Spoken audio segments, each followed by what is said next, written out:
יברכך אדוני וישמרך. 할렐루야. 예, 바레크카 아도나이 베이시메레카. 오늘도 전능하신 하나님께서 여러분에게 복을 주시고 여러분을 지켜주시기를 축복합니다. 사랑하는 성도 여러분, 반갑습니다. 오늘의 만나 네 번째 시간입니다. 오늘은 예수 그리스도를 왜 평강의 왕이라 부르는가 라는 제목으로 우리 하나님의 말씀을 묵상하도록 하겠습니다. 오늘 본문 말씀은 이사야서 9장 6절에서 7절입니다. 이는 한 아기가 우리에게 낳고 한 아들을 우리에게 주신 바 되었는데 그의 어깨에는 정사를 메었고 그의 이름은 기묘자라 모사라 전능하신 하나님이라 영존하시는 아버지라 평강의 왕이라 할 것임이라. 그 정사와 평강의 더함이 무궁하며 또 다윗의 왕자와 그의 나라에 군림하여 그 나라를 굳게 세우고 지금 이후로 영원히 정의와 공의로 그것을 보존하실 것이라. 만군의 여호와의 열심히 이를 이루시리라. 아멘. 두 번째 본문입니다. 골로새서 1장 21절에서 22절. 전에 악한 행실로 멀리 떠나 마음으로 원수가 되었던 너희를 이제는 그의 육체의 죽음으로 말미암아 화목하게 하사 너희를 거룩하고 흠없고 책망할 것이 없는 자로 그 앞에 세우고자 하셨으니. 아멘.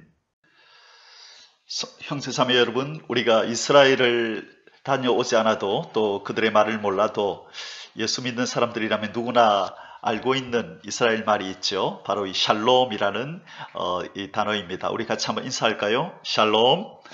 예, 오늘 주제가 이 샬롬에 대한 말씀입니다.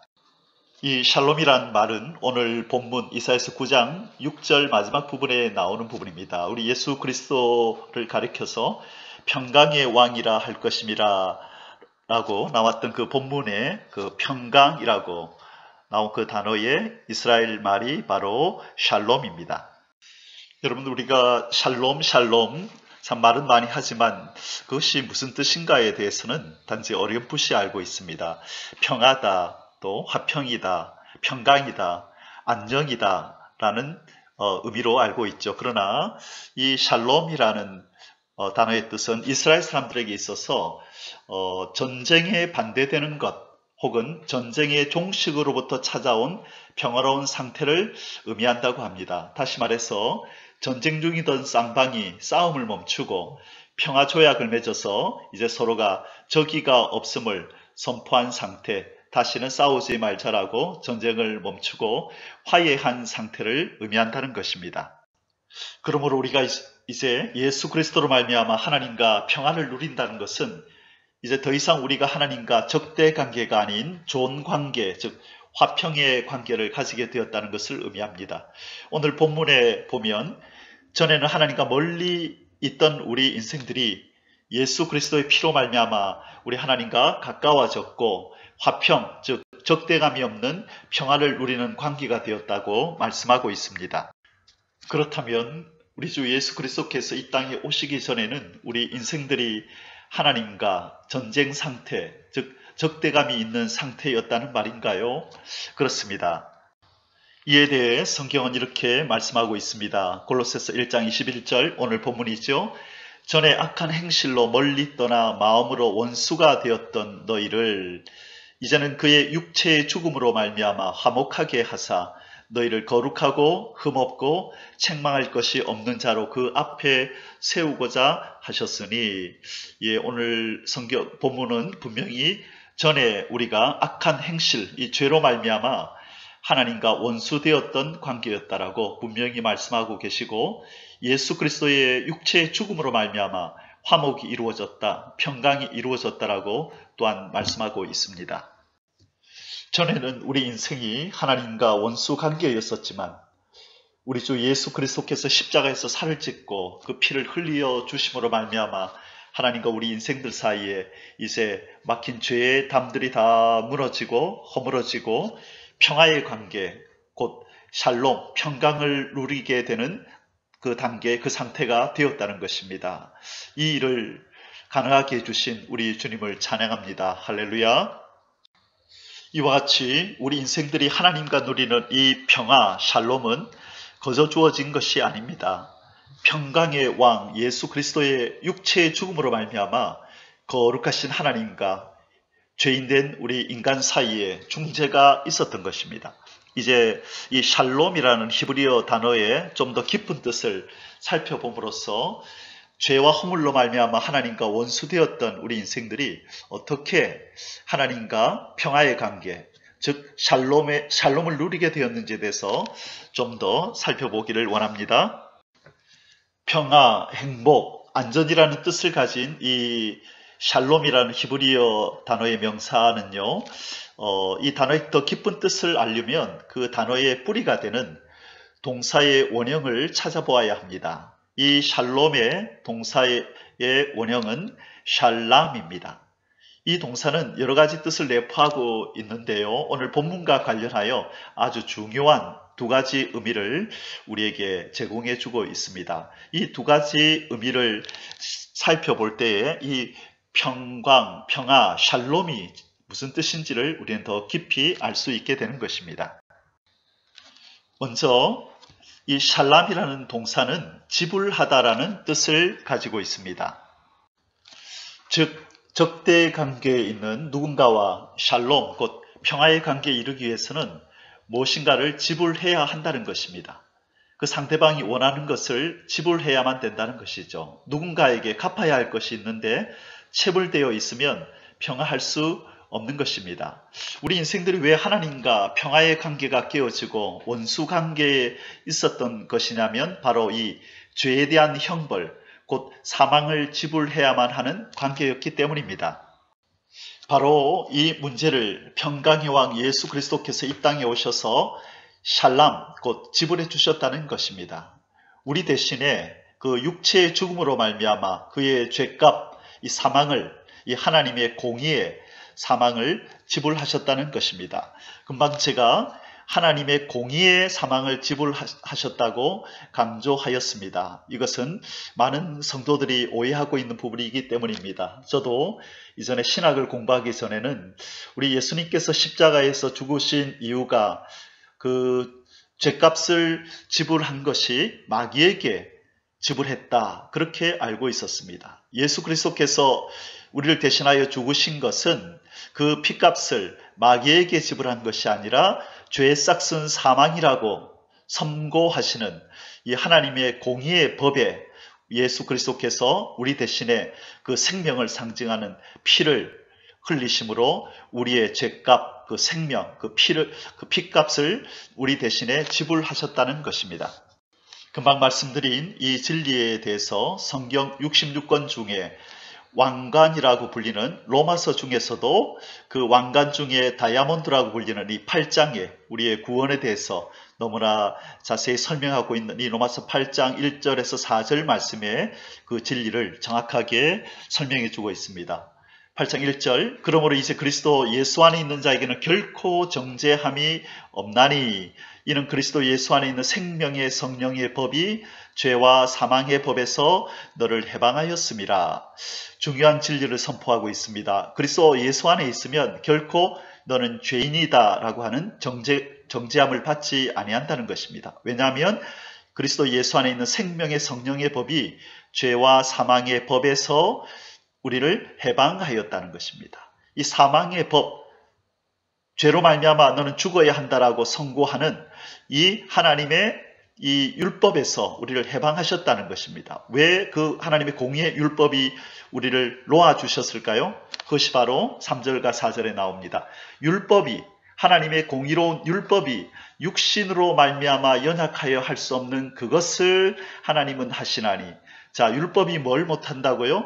육신으로 말미암아 연약하여 할 수 없는 것, 그것은 바로 죄값을 육신이 지불하는 것, 그것을 우리 이 인간은 할 수 없다는 것입니다. 율법은 죄값, 사망을 내어놓으라고 우리에게 그렇게 다가오시는데 생명이 하나밖에 없는 우리는 그 죄값을, 우리의 생명을 지불해버리고 나면 우리는 곧 사망이요, 하나님으로부터 바로 끊어져 나아가는 영원한 형벌이죠. 그래서 우리 이 인간은 바로 율법이 요구하는 이 죄값을 우리가 지불할 수가 없는 것입니다. 그래서 율법이 육신으로 말미암아 연약하여 할 수 없는 그것, 바로 이 하나님의 공의의 법에 죄값을 지불하는 그것을 하나님은 하시나니 곧 죄로 말미암아 자기 아들을 죄 있는 육신의 모양으로 보내어 육신의 죄를 정하사. 자, 이 구절을 좀 더 쉽게 우리 표현하자면 자기 아들을 죄 있는 육신의 모양, 죄가 있는 육신의 모양이 아니라 죄를 전가받을 수 있는 육신의 모양으로 보내어 그 육신의 우리 인간들의 죄를 정하셔서 육신을 따르지 않고 그 영을 따라 행하는 우리에게 율법의 요구가 이루어지게 하려 하심이니라. 아멘. 너무나 중요한 진리를 우리에게 지금 선포하고 계십니다. 바로 예수 그리스도께서 죄를 뒤집어 쓰시고 죽으신 이유는 바로 육신을 따르지 않고 그 영을 따라 행하는 우리에게 뭐가 이루어지게 하려 하셨다고요? 율법의 요구, 곧 죄값 사망 내어 놓아라라고 하는 바로 이 율법의 요구를 이루시려고 예수 그리스도께서 죽으셨다라고 오늘 로마서 8장 1절에서 4절에서 말씀하고 있습니다. 이 진리에 대한 더 깊은 깨달음을 주시기 위하여 하나님께서 우리에게 주신 성경 구절이 있습니다. 바로 고린도전서 6장 19절에서 20절 말씀입니다. 특별히 이 구절은 참 제가 좋아하는데요. 초등학교 3학년 때 우리 유년부 선생님께서 이 구절을 다 외워오면 큰 초콜릿을 주시겠다고 하셔서 일주일 내내 열심히 외워서 그냥 입만 열면 줄줄 나오는 그런 구절입니다. 자, 이 구절에 이런 말씀이 있습니다. 고린도전서 6장 19절 너희 몸은 너희가 하나님께로부터 받은 바 너희 가운데 계신 성령의 전인 줄을 알지 못하느냐. 너희는 너희 자신의 것이 아니라 우리가 우리 것이 아니랍니다. 이제는요. 왜? 6장 20절에 값으로 산 것이 되었으니 그런즉 너희 몸으로 하나님께 영광을 돌리라. 우리가 우리 것이 아닌 이유가 뭐냐면 값으로 산 것이 되었다는 것입니다. 자, 이 부분을 우리가 잘 이해해야 합니다. 우리를 사셨는데 바로 값으로 우리를 샀다. 이때 값은 예수 그리스도의 피요. 샀다는 것은 누군가에게서 사왔다는 것이죠. 그래서 지금도 이전에 제가 오해했던 것처럼 많은 그리스도인들이 오해하는 것이 이 예수 그리스도의 피값을 주고 죄인된 저와 여러분을 누구한테서 사왔느냐? 바로 우리 마귀에게서 사왔다라고 생각했던 거죠. 그것이 아니라는 것입니다. 바로 예수 그리스도의 피값으로 하나님의 공의의 법, 우리 죄인들에게 죄값 사망 내어 놓으라고 그렇게 으르렁거리는 하나님의 공의의 법에 예수 그리스도께서 자기의 생명, 이 피를 지불함으로 말미암아 우리 죄인의 이 모든 죄가 용서되고 이 공의의 율법에서 우리는 자유자가 되었다는 것입니다. 아멘. 죄값 사망을 내어놓으라고 그렇게 요구하시는 하나님의 공의의 법에 예수 그리스도가 피값을 지불함으로 이제 하나님의 공의를 만족시켰기 때문에 하나님께서 우리를 대하여 적대감을 가지시지 않는 것입니다. 이제 우리에게 받아내어야 할 죄값을 받아내셨기 때문에 우리에게 손을 내밀면서 이제 너희는 나와 원수가 아니다. 이제 너와 나는 평화의 관계, 화평의 관계가 되었다라고 그렇게 우리를 대해 주시는 것입니다. 그것이 바로 여호와 샬롬입니다. 예수 그리스도께서 십자가에서 피 흘리시고 죽음을 지불하신 이 샬람의 사건, 아까 샬람의 첫 번째 이 단어의 첫 번째 뜻이 뭐였다고요? 지불하다. 바로 예수 그리스도는 우리에게 이 샬롬이라는 이 평화라고 하는 열매를 하나님과 우리 사이에 주시기 위하여 친히 그의 몸으로, 친히 그의 피로 우리의 죄값을 지불하시는 이 샬람, 이 지불하시는 이 샬람의 이 사건을 그분이 몸으로 친히 행하셨다는 것입니다. 우리 주 예수 그리스도를 찬양합니다. 할렐루야. 두 번째로 이 샬람이라는 동사는 회복하다, 안전하게 만들다라는 뜻을 가지고 있습니다. 우리가 잘 아는 바와 같이 불편한 누군가와 다시금 화평하게 지내려면 깨어진 관계를 온전하게 회복하는 것이 급선무입니다. 깨어진 관계를 온전하게 회복하지 않고는 샬롬, 곧 이 평강이 조성될 수 없기 때문입니다. 바로 예수께서 이 일을 위하여 이 땅에 오셨다는 것입니다. 바로 이 온전하게 회복하는 이 역사, 이 일을 위해서, 이 샬람을 위해서 이 땅에 오셨다는 것입니다.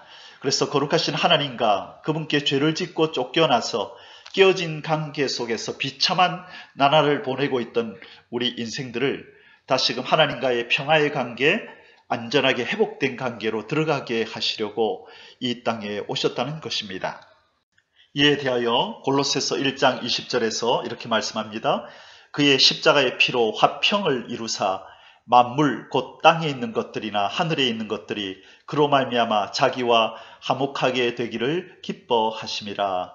아멘. 우리가 잘 아는 바와 같이 아담과 하와가 선악과를 따먹고 범죄한 이후에 사람들만 하나님께로부터 저주받아 쫓겨난 것이 아니라 땅도 저주를 받고 그리고 짐승들도 그리고 자연 만물이 우리 인간과 함께 저주를 받았다고 그렇게 성경은 말씀하고 있습니다. 그래서 오늘 이 구절에 예수 그리스도의 피로 화평을 이룬 것은 바로 인간뿐만 아니라 만물 곧 땅에 있는 것들이나 하늘에 있는 것들이 그로 말미암아 자기와 화목하게 되기를 기뻐하셨다는 것입니다.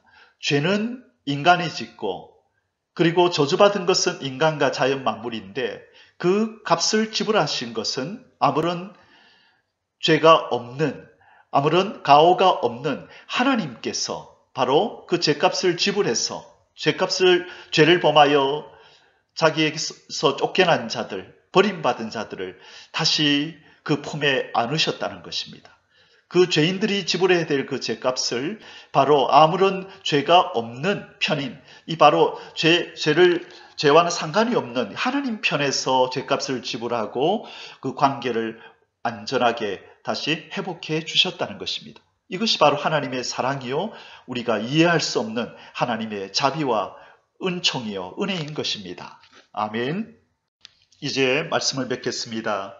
죄인된 우리 인생들을 거룩하신 하나님과의 샬롬의 관계, 즉 평화의 관계가 다시금 맺어지게 하시려고 평강의 왕 예수 그리스도께서 오셨습니다. 왜 그분을 평강의 왕, 샬롬 왕이라고 하는지 이제 우리는 그 이유를 알게 되었습니다. 그리고 그 육체의 죽으심으로 하나님의 공의의 사망을 지불하시고 하나님과의 깨어진 관계를 온전케 하여 주셨습니다. 이로 인하여 우리 인생들은 모든 죄를 용서받고 이제 우리 하나님의 자녀라는 특권을 누리게 된 것입니다. 거룩하신 하나님과 죄인된 인간 사이에서 이 두 가지 사역을 해주신 분은 바로 하나님의 아들이신 평강의 왕 예수 그리스도 밖에 없습니다. 그래서 예수 그리스도를 우리는 유일한 구원자요, 길이요, 진리요, 생명이라고 그렇게 우리가 부르는 것입니다. 오늘 우리가 배웠던 이 샬람의 두 가지 의미를 꼭 기억하시기 바랍니다. 예수 그리스도께서 이 땅에 오셔서 하나님과 우리 사이의 샬롬, 이 평화가 이루어지게 하기 위해서 주님이 행하신 그 바로 두 가지 사건이 바로 샬람의 사건인 것입니다. 첫째, 지불하시는 일을 해주셨습니다. 죄값, 생명, 곧 피를 지불하는 일을 우리 대신에 해주셨고, 그리고 두 번째, 회복하는 일, 안전한 관계로 만드는 일, 하나님과 우리 사이를 회복하고 안전하게 만드는 일을 해주셨다는 것. 바로 이것을 기억하며 늘 우리 주님 앞에 감사하는 마음으로, 빚진 자의 마음으로 그렇게 감사하며 찬양하며 예배하며 살아가시기를 주의 이름으로 축원합니다. 사랑하는 형제 자매 여러분을 축복합니다. 죄인들의 구원을 위해 이 땅에 오셔서 샬람의 사역을 행하신 생명의 주님을 찬양하시며 감사하는 삶을 살아가시기를 축복합니다. 주님의 샬람의 사역으로 인해 우리에게 허락된 하나님 아버지로부터 내려오는 참된 평강, 샬롬이 늘 충만하시기를 우리의 평강의 왕이신 예수 그리스도의 존귀하신 이름으로 축복합니다. 아멘, 아멘. 예바레